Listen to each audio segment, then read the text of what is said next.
how's it going? Good. How you doing, Jeff? Not bad, not bad. Happy Friday. Yeah, happy Friday. Dude, can you believe it's already the end of the fiscal year? This is surreal. Yeah, lots happened. I know, Year to man. remember. Yeah, dude, seriously. With COVID and honestly, dude, I can't think of what else has happened this year. All I know is it's COVID and we're home all the time. Yep. Oh, good times. Well, listen, everyone, thank you so much for joining us. Looks like we got one viewer out there right now. Thank you for being on. We appreciate it. For anybody else who wants to join or is going to watch this later on, we would love any comments or questions throughout the entire live stream. Ask away. Today, we are talking all about remote worker solutions. So Matt's here. Other side. Matt's here. I got to read it. Matt's here. I'm here. We're going to talk about remote worker and teleworker solutions and how that can help businesses. But as always, we go live every Friday at 11 a.m. Pacific time here on the BAS Bytes YouTube channel. You can find us on Twitter. We post updates, et cetera, et cetera. Lots of good content out there. But why don't we jump on into our topic today? I can pull up that slide if you want to, Matt, but do you want to give a quick intro on sort of why remote worker or teleworker technologies are so important these days? Yeah, I mean, as we all know, very quickly we were all suddenly forced to figure out how to get ourselves and our employees and to work from home, right? Almost overnight, I would say. And I think it's now that we're kind of settled in and we're sort of in a groove. I think what's popping up now is how do we provide different types of ways for people to work and actually provide better experiences tailored to whatever their job role might be. And we could get into some of that, what those things look like that I've seen. Sure. Yeah. And it's been so interesting. Matt and I both work on a team where we cover customers for Cisco here in the north, basically Northern California. So we say Bay Area, that's kind of the name of our team, but it really is Northern California, Northern Nevada. And there's so many different verticals that we cover in general that every business, I'm sure you've seen this too, Matt, but every business that we talk to, the people at that business, the leadership, the decision makers, all obviously had to embrace people working from home during COVID. I would say more importantly, though, I'm starting to hear more and more, I'm reading more and more that there is a real trend where businesses are noticing I want to say how much more productive their employees are, but employee health seems to be going up because people are like, they're at home, they can balance their own lives. And I don't want to go as far as to say they are always more productive, but it definitely feels like employees in general are feeling better about what they do because they get to be in their personal space. What have you noticed that's been kind of like changed in that regard? Yeah, I think there's kind of two buckets. I think there's some people that really liked going into the office and have, just because it was their outlet or just easier to focus. Maybe their work environment at home didn't lend itself to being able to do things like this, like live video calls or just focus on things. But then there's definitely, I think, the majority which have found that they can work when it makes sense to them, give them a little bit more flexibility, reduce the commute time, and just overall satisfaction going up. I mean, I was joking with my wife this morning. We were talking about I was going to do this on this remote worker, and she's fully work from home now.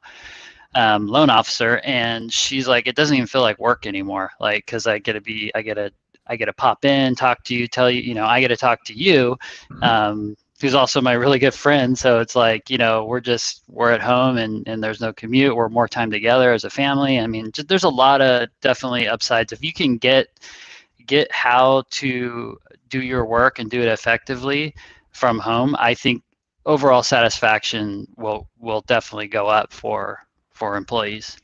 Yeah, I can totally see that. I mean, I'm noticing, my wife owns her own marketing agency. So she's been doing all of her own work from home, I mean, for years now. And me being home all the time, I end up building this shed. So I'm outside, but it's nice because I just walk outside and like half the time she'll come over and knock on the shed door if it's closed right now.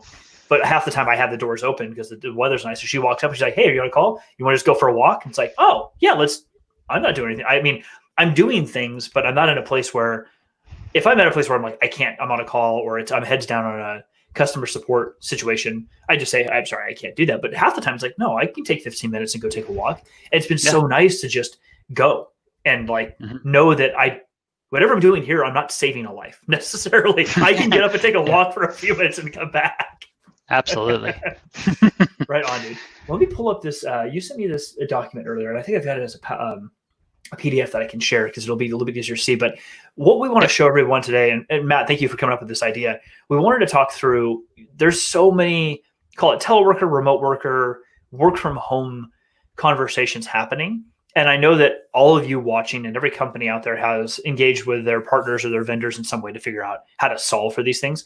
And obviously Cisco plays a lot in these spaces. We wanted to really talk a bit more today about like what are the various solutions Cisco can offer to a company, and a lot more about how they actually can help you solve the real challenges you're dealing with today.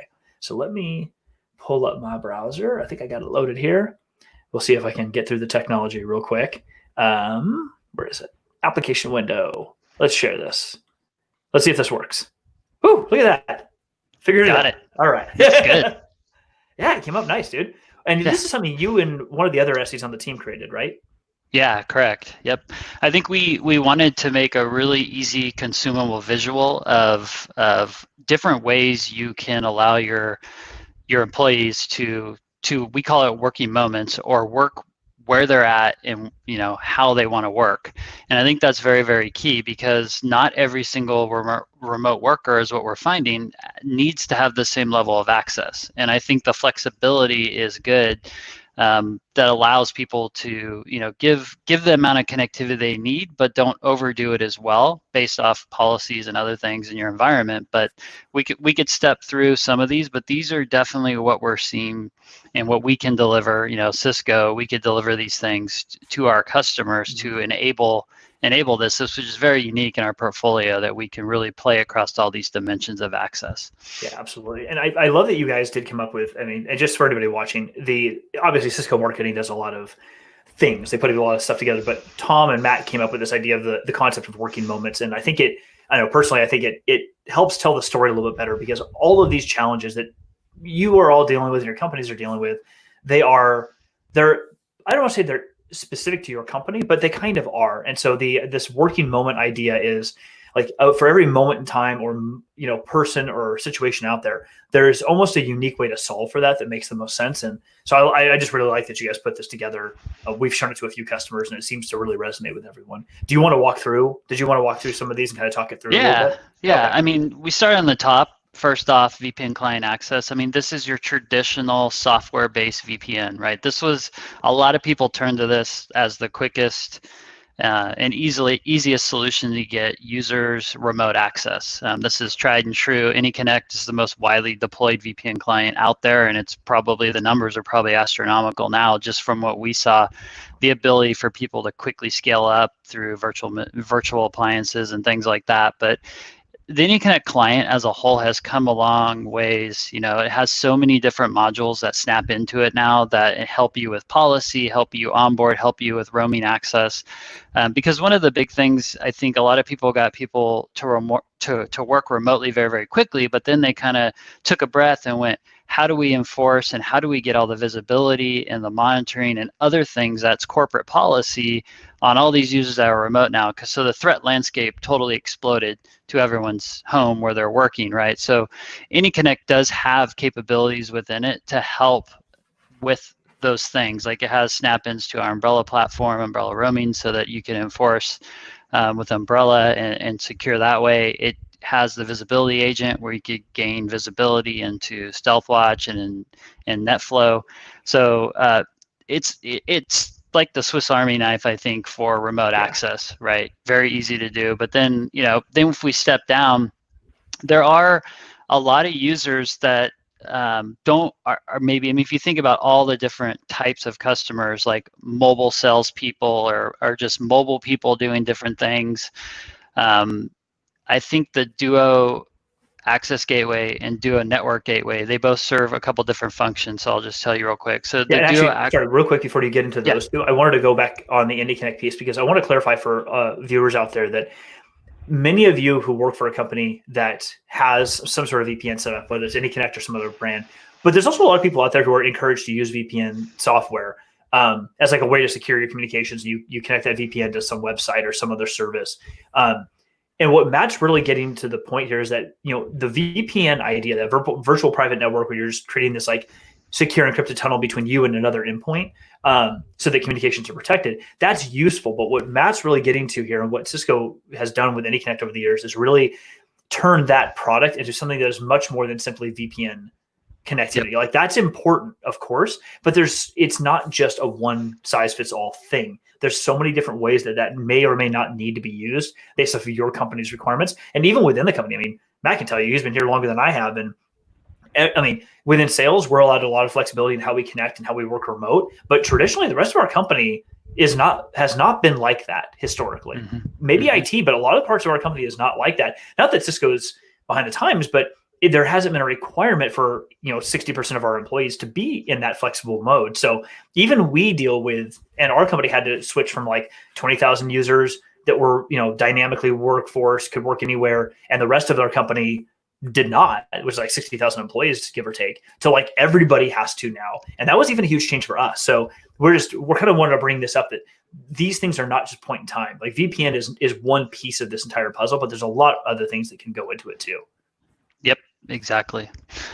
Yeah, and so the two Duo solutions there, I think we really kind of hit home for the working moments, because I think sometimes maybe you're on your laptop working, and then say I got to get up and run out and do an errand, but there's some tasks that I have to do that might be very quick to do, right? So the Duo Access Gateway actually front end it gives access to SaaS-based applications. So securely, it allows you to give access to those SaaS-based applications. And the Duo Network Gateway allows you to have a portal where users can access HTTP, HTTPS type internal websites or applications. So think of, you're in a coffee shop and you need to quickly log a new contact, do an expense report, do something like that. Any of your internal apps that allow you, that are those types of apps that I mentioned, you can securely access them through a portal wherever you're at, right? So really allowing you to be kind of mobile and flexible, so you could present some of the key apps, if they are those types of apps, to users just simply through any device through the web, right? So that's really, there's a lot of people really looking at that in combination, right? So you allow people to sort of, now that sort of remote, but you got to move around. What if you can access those applications without even having to be on VPN from any device, right? So that mm-hmm. that really enables those kind of different moments that you can jump in and take care of something quickly, which increases productivity for sure. Yeah, absolutely. Yeah, and the last one there, Premium Home Office. Now this is kind of, I think the focus has shifted now that everyone's sort of settled in. People have realized, like, how do we either create some level of business continuity in the future so that there is, a portion of our workforce is always remote, that wants to be remote. But how do we, like, let's give an example, like if you're a contact center, right, and you have contact center agents that are actually interacting with your customers, and customer satisfaction is very key to you, and you have all your contact center agents remotely, they're working well, but you're starting to uncover, I've seen where certain telco outages, local telco outages, I mean, you're now affecting multiple people in your company that are working from home that are now disconnected. And if they are customer facing, that could be that could be a very, very big problem, almost like a network down emergency. If you have 1,000 contact center agents all local to NorCal, mm-hmm. and one of the telco providers up here has a major outage, you're down, right? And so the Premium Home Office, the example there's several we could talk through. We have our Meraki-based solution, and then we have our EN-based solutions, like Office Extend AP and different things like that. The idea is to have a physical piece of hardware at the home that can help with telco resiliency through like 4G, 5G backup in the future, cellular backup, right? So that you can, really in multiple connections and be okay if there's, your primary telco outage, you could keep those percentage of the users connected. Mm-hmm. And then also things that we're seeing is now not only are parents at home working, but children are at home playing the Xbox, streaming YouTube, doing everything, right? Or like my son addicted to what's it called? on our Apple TV. There's the whole gaming or arcade section of Apple TV. There's a game Yeah. called What the Golf. And it's like this cheesy golf game, but it's not really golf. You're like flinging objects around. He is addicted to this game. He like gets so upset when you make him stop. I think that's kind of what you're talking about, but not really. Yeah, I mean, my daughter's addicted to like Fortnite because all of her friends, they're not playing together and they're able to meet up and talk. And I think so. All that results in bandwidth, right? And also, there's a lot of different things in people's homes that could cause interference and things like that. The goal of the hardware-based solution, I think, is to be able to have additional capabilities and make that connection a little bit more resilient, so that you could prioritize that remote home worker, so you don't have your home stuff step on your business-based applications, right? Like you need the hardware-based appliance does that also for employees. We're talking about broad variety. If you could just think of different customers, some like require LAN-based ports to do testing, to test out gear, to do development work, do other different things. They need hardware-based ports that are on the corporate network to access testing banks or different clusters back at the office, whatever it is. But so that you only could do that with the hardware-based solution, right? So they might be having things they're testing, or let's say a PoE IP-based phone. You really need something like that to deliver that. And I think we have some phenomenal hardware-based solutions that we can go over with our customers, right? And then when you sort of put this whole thing together here, I think with a combination of all these, you can really solve pretty much any situation you might have in your enterprise. Yeah, for remote work. And it's so good that you bring these up, because you've just mentioned 2 or 3 different options within that kind of in that statement. The hardware-based solution. I think the first thing most people probably think about is like, oh, you're talking, Matt, you're probably telling us to go buy a firewall or whatever, where my AnyConnect client's going to terminate on or what have you. It's like, yes, that is part of that, but that's not really what I think you're referring to. It's more about hardware-based solutions that provide an end user access to the resources they need to do their job. That could be like the Meraki Z3C, the teleworker AP type unit. It could be the OEAP access point. We have other stuff that's going to be coming out soon. We've had like in the past, or even still now, for businesses like the CVO or the like Cisco Virtual Office or the Virtual Office type router, where it's a wireless, small router, wireless built in. I mean, there's a bunch of ways to do it. The concept is more about what is it that end user actually needs to perform their job role effectively. I mean, you have a couple of customers, we've dealt with this recently, where like, for everyone listening, when Matt was making the comment about like some local some LECs or some CLECs in the local exchange carriers in the greater Sacramento area or the Bay Area having outages and taking down people, he's actually referring to a customer. We're not going to mention who it is, but a customer, and it affected their contact center employees. And they're in an industry where having their contact center employees have a phone call drop 30 to 40 to 100 of them at a time, that's a real impact, not just to their customers as customers, but to the people that they're on the phone with, because this particular customer is in an industry where if you were on the phone with a call center person and it dropped, you would be livid, because it's talking about something probably part of your health and safety. So having some sort of hardware-based solution in those people's homes, they can allow them to have diverse network pathing to their internet provider is critical for that particular part of the business. But it doesn't need to be all encompassing. It doesn't have to be for every employee. That's the problem for this subset of employees. And that's, I think, a big part of the whole idea of the working moments, is that you get what you need for the people that need it in your company, but it doesn't have to be all or nothing. Yep, for sure. Yeah, absolutely. Awesome. Well, listen, we've got about 4 folks on the live stream with us right now. It's awesome to have you all here. If you have any questions, definitely put them in the comments. We'll keep an eye on them and post the comments as they come up. If you have questions about the solutions we're talking about, or any other questions about Cisco technologies, or really life in general right now during COVID, we're more than happy to talk with you about those things, because there's a lot happening. It's impacting us all. And whether we're individuals or, businesses, our company, you're probably helping to make a decision about your company and like what sort of technology to put in your company to solve that problem. And that's a big part of what we wanted to kind of go through today. So kind of back on this slide, Matt, when you helped put, you and Matt, you and Tom and some others helped put this thing together, the concept seems to be really about like kind of describing what the different ways you could solve this problem. Could you expand on that a little bit more? Yeah. I think what we really wanted to illustrate here is that I think you were just kind of stepping through it.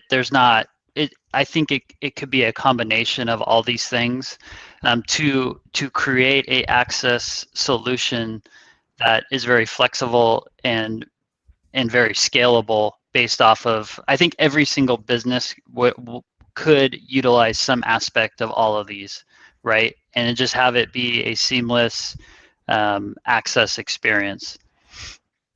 Yeah, that makes a ton of sense. Yeah. That's very cool, man. Well, listen, as we talk more and more about remote work, and I think what we're noticing, I mean, what I'm hearing in general, not just in the tech industry, but from companies we were talking to, I'm seeing reports of this all the time now. I was reading some articles about these things this morning. I was on a call with someone else earlier, interviewing them about what their job is, and it's a totally different field in tech. And everyone seems to be pretty confident that we're not going back to an office. I mean, for the most part, we're not really going back to offices anytime in the foreseeable future. And so this sort of new, I don't even want to call it the new world, but like this world that we're living in right now is probably going to be what we deal with for the next 6 months to a year, maybe possibly longer. I don't really know. You know, as you are talking to companies or other people about how to take and think about these teleworking or these remote work enabling solutions, what would you say are like the top two concepts you're talking to them about, either they're asking you for or you're bringing to them? Definitely the hardware-based solutions. Like I think we talked through it just a little bit ago, but more and more that's coming out because I think the reaction was get a software-based client on everyone's PC. You know, we got that down. We are all hands on deck. We helped our customers through that. But as they settle in, definitely then the next wave was the CISOs and security individuals saying, well, yeah, but we are missing these three things in our security policy that needs to be addressed long term. And then additionally, how do we keep a percentage of how do we extend our network to the customer's house? Like, how do we make it as seamless as possible? And I think those are just resounding things that everyone's kind of figuring out right now. So I do think one percentage, where every customer is making a plan to have the ability to have a percentage of their workforce remote. It also opens up opportunities for them. I mean, another thing with my wife's company, they sent a thing out saying, hey, referrals, the person could be anywhere in the US. That's awesome. And that's really good to hear. Yeah, so that's a big thing. Usually it's just your local pool and you had to go and be in that office that's in close proximity. I think it was within 30 or 40 miles of the office usually is what people like to gauge around.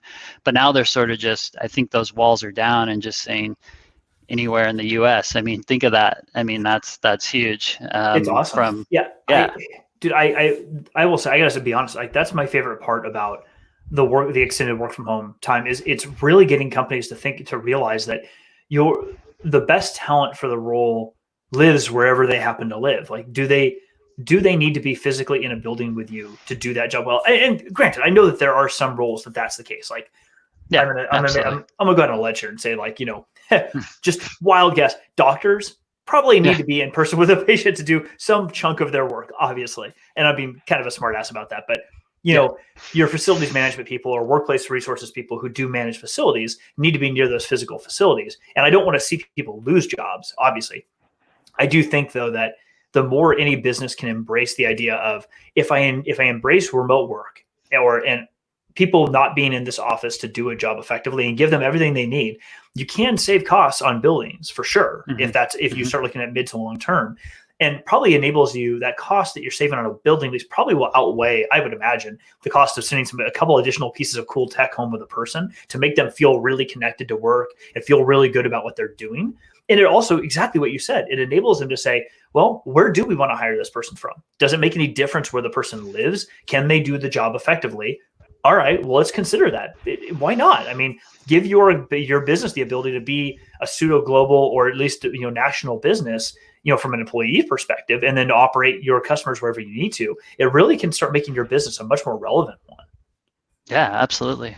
Yeah, a couple of other tips that I think that we could give to people just from, I've always been just where I'm at, I've worked from home a lot, right? And over the years, and a couple tips that I think, number one is that I found that's made so much easier working from home is because I'm on the phone a lot, and I'm sure everyone's on WebEx a lot, and we've seen that go through the roof. Is just invest in Or that whatever's other, or those other web conferencing platforms yeah, that will but remain nameless.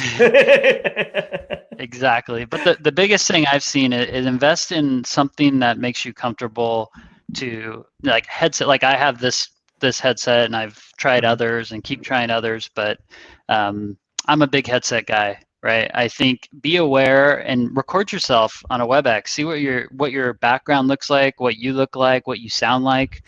I think that's very, very key.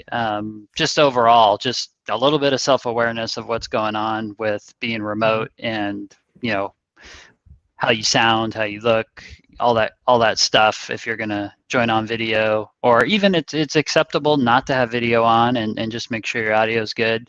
All those are acceptable, but just have a plan when you go in the meeting, and make sure your gear is set and your stuff's working, right? Biggest tip I could give. Yeah, I could not agree with you more. I mean, this is something you and I talked about when we first started doing some of these videos on BAS Bytes was, if I can see you well and you're clear and all that, okay, we're good. It's, can I hear you? If I can hear, if your audio comes across crisp and clean and I can understand what you're saying, cool. People are going to want to listen to us and will want to be part of this conversation and be part of the dialogue. If I can't really hear you, I can look the prettiest on screen if you want to, but it kind of doesn't matter at that point. I mean, you have your headset. I've got this mic. I'm actually wearing, I am wearing headphones. I'm not wearing AirPods. I actually have some headphones that go over the ear. But yeah, to your point, like in my case, I happen to be building this shed out for like doing other video content that I do. It's just an 8x10 little space. So this is the size of a normal bedroom a common bedroom in most people's homes. Yes, I have a few other things behind me, but to your point, this TV thing, that this WebEx board wouldn't have to be here. Like this is just some wood I nailed to a wall because I wanted it to look pretty and the whole point of this stuff is to make, the reason I did it personally, I think this is what you're getting at is, and we would advise other people to think about this too, is I wanted to express who I actually am when I'm on a video. Mm-hmm. So when you and I talk, you can get a sense of the personality and the person that I am based off of the scenario and the space you see around me. And I'm with you. I would heavily encourage anybody. You don't need, I mean, Matt, you have a tree and there's a wall behind you, and this is the space you're comfortable working. You've had art behind you as well in the past. I happen to have these things. I've been planning this out for a year or two or more. You can have anywhere from what Matt's got to what I've got, beyond, on either side, anywhere in between. It doesn't matter. Just I'm with you. Take a little bit of time to think about the space that you're in and what you look like on camera, because it makes a difference, not so much in, I will never say it makes you look more professional because I don't believe in that personally. I think what it makes you look more like is your actual self. And you're going to have a better time when you can convey who you are across these video channels, whether it's for work, for personal, for whatever, than simply just showing up and like, well, I have a Stark White background, or I do this thing because that's what I'm supposed to do. I wore a sport coat every time, blah, blah, blah. Like if that's who you are every single day, cool. If it's not, then maybe think about like just, choose the space that makes sense to convey exactly who you are. And people will want to connect with you more, whether it's business or personal, because of that. Absolutely. Totally agree. I'm actually going to jazz this up soon. I got some great ideas. So I was only kind of picking on you. No. In future, I realized, hey, I got all these cool, I got master's degree, CCIE, like get it behind me, right? My office is actually really, really cool. A lot of cool stuff in it, but I need to jazz this up right here. So I'm working on those ideas. So in future live streams.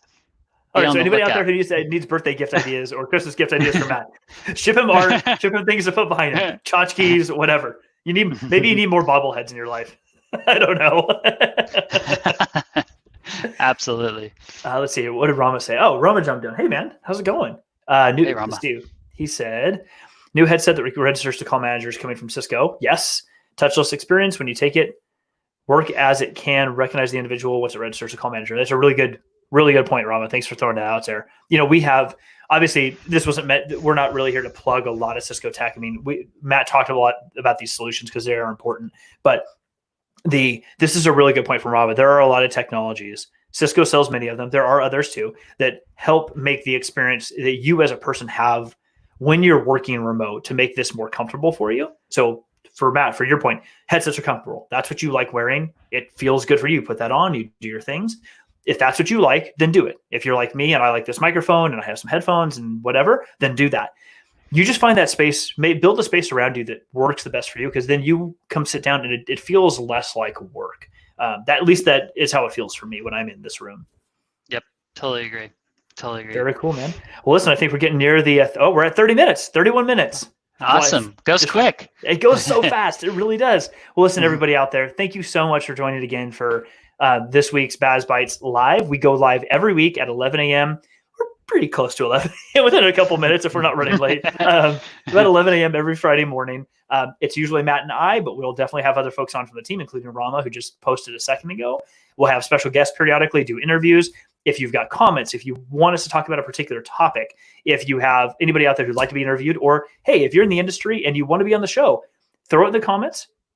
Let us know. We'll be happy to talk to you and have you on. Once this video goes up on the channel, we'd love a like because it helps every video. If you want more, if you want to follow us or get more notifications, I think it's if I'm pointing right, this corner down here, someplace below Matt. Matt points over in that corner down by BAS Bytes. There'll be a little subscribe button somewhere. Just hit subscribe. You'll get all the notifications. We really appreciate you guys joining, and keep an eye on all the videos we have on the channel. There's lots of good technology stuff out there too. Matt, anything you want to close out with? No, like Jeff said, keep joining us. Love to hear feedback. Love for anyone to join us out there as well. We're looking forward to more of these. Keep them going. Cool, man. Well, listen, thanks again. Have a great rest of your Friday, and I'll talk to you later this afternoon. Yeah, thanks, guys. All right. Bye, everybody.